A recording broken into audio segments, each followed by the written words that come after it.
Hello and welcome to Sounding Board, a community access television production of Seroptimus International of Novato. My name is Madeline Peters. We have a special guest here today, Dr. Mohammed Majdoubi, and I will introduce him shortly and have him talk a little bit more about himself. But first, a little bit about Seroptimus. Seroptimus is an international organization that has membership throughout the world. The focus of Seroptimus is advancing the status of women and girls, both locally and internationally. And now, Mohammed, Dr. Mohammed Majdoubi, it's so nice to have you back here. It's always a pleasure to have you come and talk. And you're going to be talking today on the life of the human brain, sort of the different stages of development. But before you get into that, a little bit about yourself, and then go ahead and you have the camera. Thank you very much. Thank you for inviting me. I feel, part of the family here and part and of you the are. team. So it's always a pleasure. I'm a professor at the Dominican University. I teach and do research in neuroscience. I grew up in Morocco and studied in France. I have a PhD in neuroscience and pharmacology from the University of Bordeaux.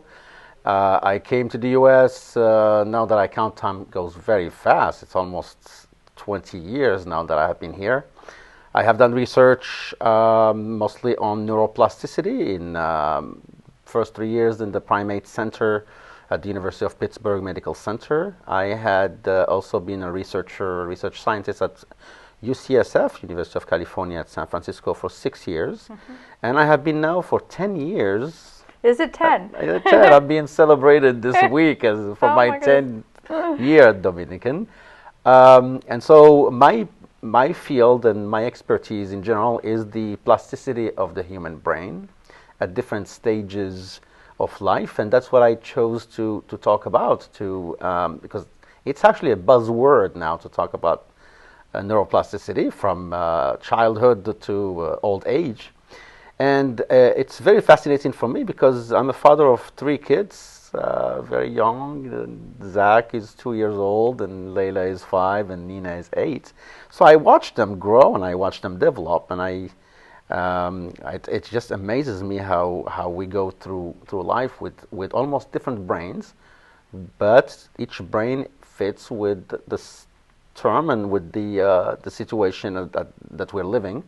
And that's what we call plasticity. It's the fact that the brain, our brain, can modulate itself, can change to accommodate different functions we do, and from the childhood really to death. Well, I remember in some of your earlier conversations, it really surprised me because I think I was under the assumption that at a certain age the brain was fully developed, and I didn't really understand that it's possible to still, well, first of all, the brain continues to develop far longer than I thought, and that with the new tasks, especially with technology and young people, that the brain was changing to accommodate to like new ways of being in one's world. So your topic is fascinating, but you're giving me hope, especially as you talk about plasticity and the different ages of the brain too. Exactly, that's what's new. So it was known that the brain is plastic as it develops inside the womb and during the 4 first years of life. So that was established,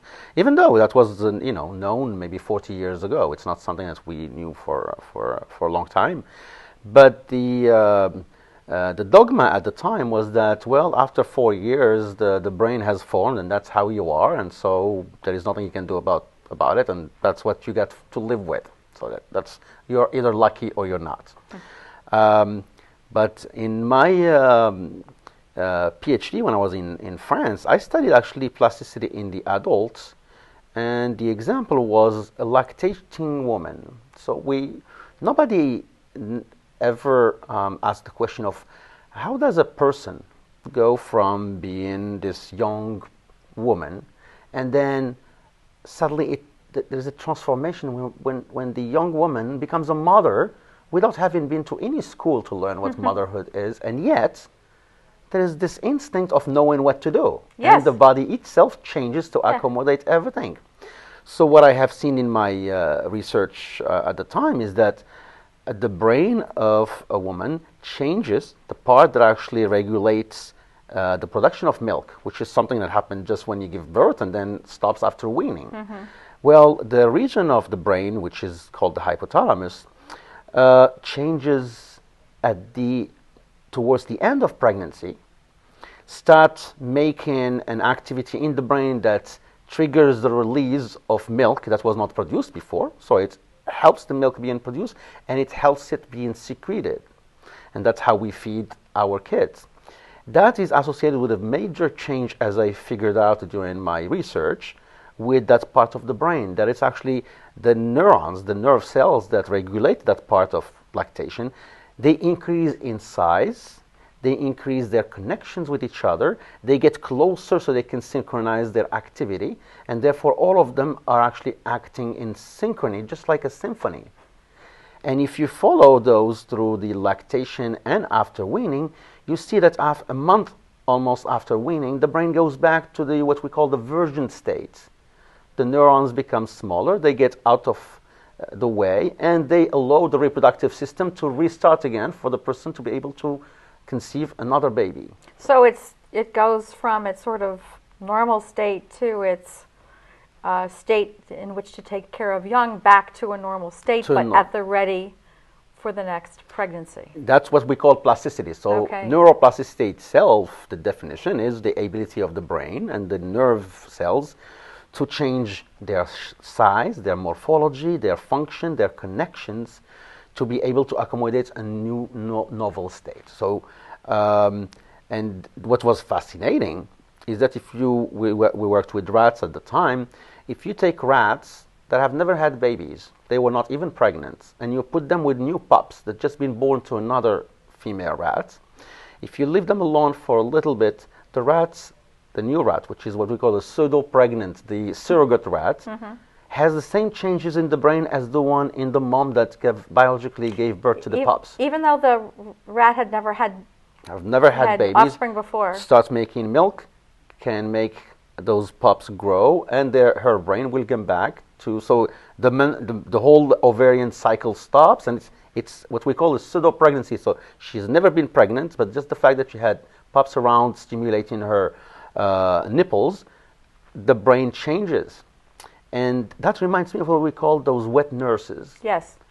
Because wet nurses used to go around from town to town, and they will feed babies that were born to other, and even if they did not have any babies themselves.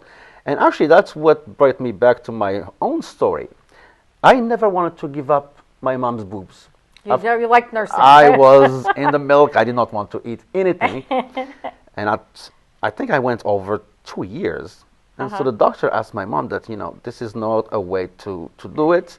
You're hurt, you're irritated, your baby needs to be weaned, and I needed to start going and eating some solid food. I have actually refused to do so, what happened is that she gave me to one of her nannies. I see. And the nanny herself, I was so, I guess, harassing, that herself started producing milk. So I was breastfed by 2 different women. One of them was very postmenopausal state. She was not able to get pregnant at the time, and her youngest child was about 14 years at the time. So the question came to I have 2 moms, and how did it happen that my second mom was able to produce milk in demand, because I was there and I needed the milk. And so when I went to France and did my PhD, it happened. It's just really serendipity. Yeah, it was not something I thought I would be studying. And then suddenly my research came back to my own personal story. Well, I remember actually, this is in the 70s in San Francisco, where there was that almost resurgence because there was a big move toward breast milk, and women who had difficulty with nursing in a group to kind of provide access to breast milk for their children. So I was like, I remember that. It was just almost a drive, but not at the sophisticated level that you're talking about. I mean, in my case, it was almost pathological because I really... It makes for interesting research later on in life. Exactly. I did not want to give up. And so the topic of neuroplasticity and how it accommodates new situation became part of my life. And so when I was doing this research, the concept of plasticity happening in the adult was unknown. We knew one thing: in the adult, plasticity can happen, but it has to be a post-traumatic plasticity. Someone who had a stroke or had a limb cut or something. We have a change in the brain that actually accommodate the new situation. The neurons that were working with the lost limb, for instance, will be recruited by a different set of neurons in the brain and will start working for something else. And so that was the only plasticity we knew about. It's basically the regeneration of nerves and things like that. Then more research was being done, and this is what we discovered, that plasticity does not stop either after birth, nor does it has to do only with traumatic events. And so the first study that was done was a longitudinal study at the National Institute of Health, which they followed kids, and I mentioned this in a different show, from their birth through life and how their brain are actually developing. So we know, for instance, that the human brain is too big, and so we cannot stay too long in the womb. 9 months is the time when you have to go out, and because of brain size. Because of the head size in size. General, and the fact that we are the only species that is actually standing up on 2 feet, it has changed the morphology of the cervix. And so our cervix is not meant to accommodate a head of a baby after 9 months. So in general, that's where the baby has to come. What we don't know is that the brain has not finished its formation inside the womb, so we do actually spend a lot of time outside the womb during the first year and up to the 4th year, where the brain is still making its connections. So the connections start usually at the end of the third, let's say the 2nd trimester of pregnancy. The nervous system starts early on, and maybe the 3rd week after fertilization. About 6 months we have all the structures put in place, but everything else, all the highways, all the connection and all that is done partially outside the womb. So the kids are having a plastic brain, and that's why they soak everything. I mean, they can learn. Oh, it's amazing just how you watch your young children and they're such mimics and so sophisticated.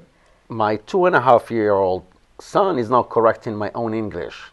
And so my granddaughter, who's 3, is telling me all the things I do wrong. So they are amazing. Yeah. Even though we're born as a species that actually cannot do anything. You know, a deer, when they are born, they can stand up on their feet and they can start eating. Yes.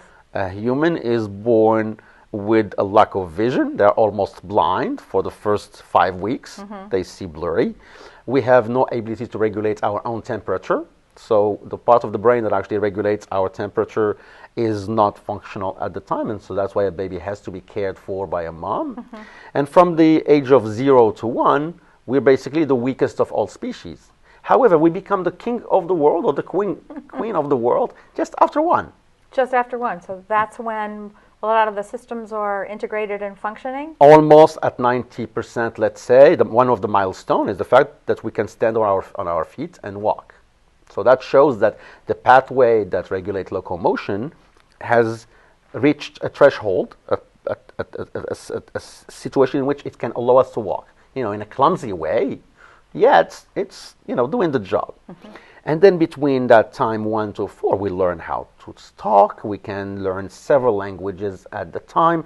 Things are very, very plastic, and so parents tend to exaggerate and put their kids in every training possible to have them learn everything from piano to horse riding to coding, karate to computer coding. Computer coding, exactly. And they do, even though it's overwhelming for a kid. That that's something that you would like to do. But So that's where the parents have the heightened awareness that this is a unique time for their child. So that's why there's that push. Yes. So this is where we try to have the kid be exposed to everything and learn as much as they can, because we have this critical window that's going to close.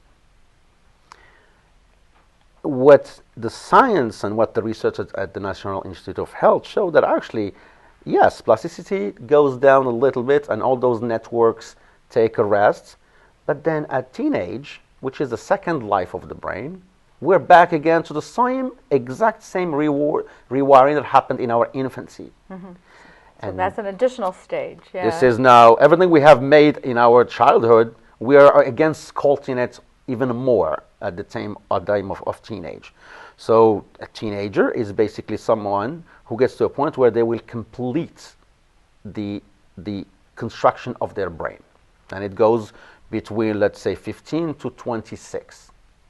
And that's what we get to what we call... The ages, 15 to 26? 26 is a time where there is a major rewiring of the brain. And that's why, in general, the teenagers are a little bit emotionally clumsy. Their size changes. They are not sure about it. Ballet dancers know that after that, you might or might not be a good dancer at that time. So everything changes and the brain has to change with it. And so that's an age in which we construct a brain based on the risks we take.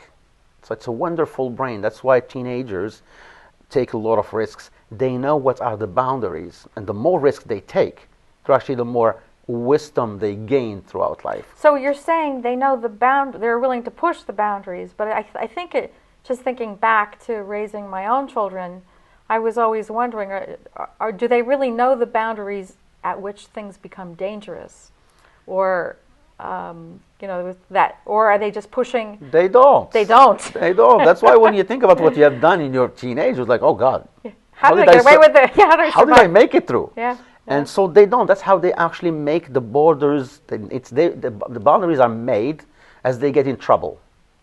Okay, so that serves as the buffer then. So the buffer for them is that. But it's external. It has to be other controls that come in and say that's wrong, or you're in trouble. So we're back to infancy in general. Yeah. The problem is that they think they are immortal and they think they are adult and they don't want to hear anything from you. That's true. And so that's a different one. Mm-hmm. And so that's known. At 26, let's say we're almost at the adult kind of brain. And the people who know this the most are the companies that rent cars. They charge way more for anyone under 26.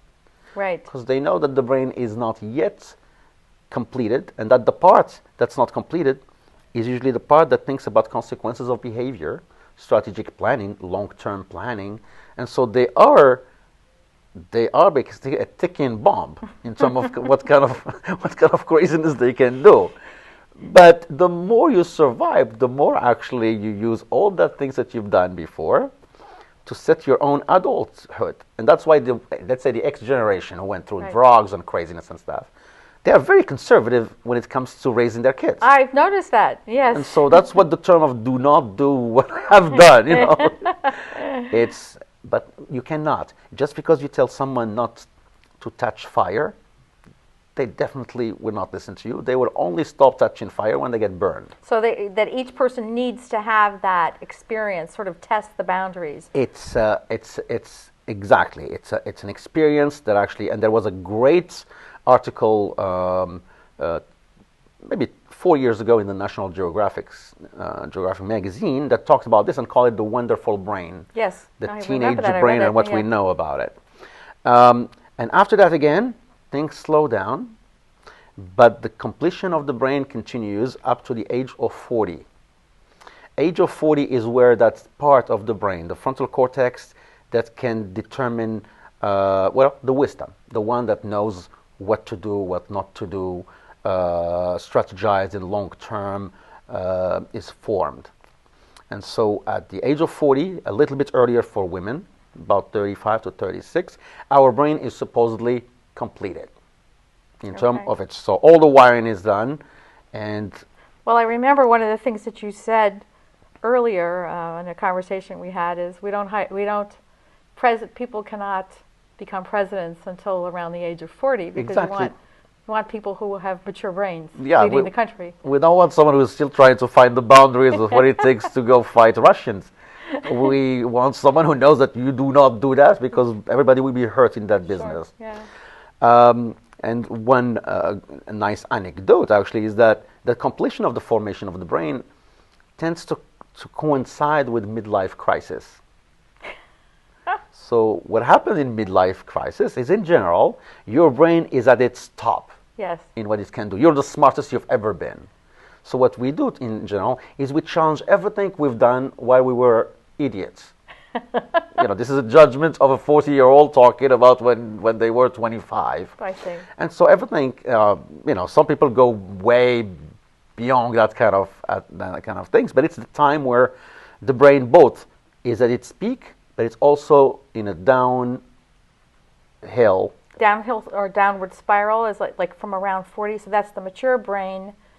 It seems as though just to kind of paraphrase for me, it's the mature brain. It's at its peak, and people are reflecting on what they've done and maybe even challenging what they've done. Or most divorces happen at that time. Most people change their car to buy a convertible Porsche, and at that time they figure out whether they chose the right path for my life. Is this the right job I'm doing? So it's critical at that period of time. That's what happened at that time, where you start adjusting to how do you want to live the other 50% left. Okay. And so that age of but during that same age, plasticity is going on. Plasticity happens at every level. Anything you learn, anytime you learn something, anytime you hear a joke, anytime you read a book, or any aha moment, it's definitely a change in your brain that's physical and can be detected as it is. One example is taxi drivers in London. So this is a great experiment that was done. To be a cab driver in London, which does not look like Manhattan, London, that is whole, the streets are usually you can get lost within 30 seconds. Really? Their test is a cab driver in London. You can give him the name of the restaurants, or really a minimum details of where you want to go, and they're supposed to find you the place where you're going. So they know London by heart. But they spent 2 years studying the map of London. We call it the test. It's a very difficult test to pass. And when they looked at the brain of those cab drivers, they found that they have the part that actually memorizes things is bigger than anybody else. So they've really developed that part of the brain. It's like a muscle. It's a muscle, okay. So they developed a hippocampus, which is the part that starts the memories, and they are bigger than a bus driver actually in the same city, because the bus driver can only follow a path that was done. They don't have to think much or figure out anything. So they take the same ages, the same people live in the same city, and so that's a big change. And this is one area of the brain where we know we can change throughout life. You also talked, as we only have a few more minutes left, but you also talked about the aging brain. So I was wondering if we could kind of turn a corner here and have you address that. I'm particularly interested as I'm approaching that aging brain. All right, so the aging brain, we can live forever with a good brain, provided you don't have any of the degenerative diseases, Parkinson or Alzheimer's. That means that we thought that we lose a lot of our neurons as we go, the senile thing, that the brain shrinks by 20%. As we go through age, around 60, 70, the brain is basically 20% smaller than an adult. The connections that we spent all our lives making, the highways, are now becoming small secondary roads. Okay, and so that's they're why shifting. You lose a lot of in the speed of thinking. You lose some memory. You lose in coordination. But we can live with it, and we can live very healthy with it. One way to keep it going is, and this is amazing, is social life. A brain can stay great for a long time. And the best examples are nuns. The nuns living in the convents, most of them actually have agreed to give their brain to science. When you look at their brain, it's still perfect. I've seen studies actually, sisters in actually convents in France with a high degree of skill, writing and literacy and savvy, even like business savvy and things like that. So I'm not surprised at your information. So what they found that's good about them is the sense of purpose. Okay. The activity that they have, they're very active, and the social surrounding, that friends, meaningful friends, can keep the brain perfect. Actually, exercise can create the birth of new neurons. So Okay. you're actually renewing your brain from scratch, and can be done at any level. It's never too late to do it. Some exercise, hanging out with friends, and eating well, because you have to keep the pipes, the blood vessels given, Sure. sending the right oxygen, the right amount of blood to the brain. So that's the sort of like the secret of maintaining your health then as your brain ages, is the social life, the physical activity, and proper diet. But Exactly. especially that social interaction. But it's a good using- life, because actually, as we age, we focus more on positive emotions, not negative emotions. Yes.